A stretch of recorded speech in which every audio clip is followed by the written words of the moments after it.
Summer అయితే end అవుతుంది. మేము ఎటు వెళ్ళట్లే, అందుకే ఒక ప్లేస్కి వెళ్తున్నాం. ఆ ప్లేస్ మీకు చూపిస్తా.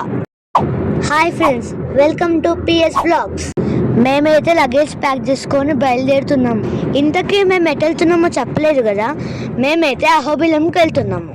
మాతో పాటు మా కజిన్స్ కూడా వచ్చారు. మేముండే ప్లేస్ నుంచి అహోబిలం 350 కిలోమీటర్స్ ఉంది. మా పప్ప డ్రైవింగ్ వల్ల మేమైతే సిటీని ఫాస్ట్గా దాటేసాం. మేము వెళ్ళే దారిలో చాలా గ్రీనరీ, కొండలు, గుట్టలు కూడా ఉన్నాయి. ఒకవైపు సన్సెట్ అవుతుంటే ఇంకోసారి చంద్రుడు వస్తున్నాడు. ఇప్పుడు మేము తిననీకి వచ్చినాము. రెస్టారెంట్ చాలా బాగుంది.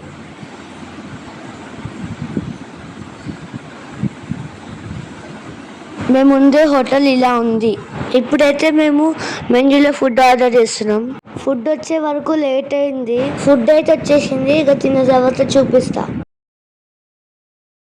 హోటల్ లుక్స్ కూడా బాగుంది, ఇంకా టేస్ట్ కూడా చాలా బాగుంది. ఇప్పుడు మేము బయలుదేరుతున్నాము. నైట్ స్టే చేయడానికి సత్రంకి వెళ్తున్నాం. ఇదే మేము ఉండే సత్రం. లగేజ్ తీసుకొని పైకి వెళ్ళి రూమ్ చూపిస్తా. ఇదే మేము ఉండే రూమ్. ఇది మా రూమ్ బయట. మీకు అహోబిలం వీడియో పార్ట్ 2లో వస్తుంది. వీడియో నచ్చితే లైక్ చేయండి, సబ్స్క్రైబ్ చేయండి.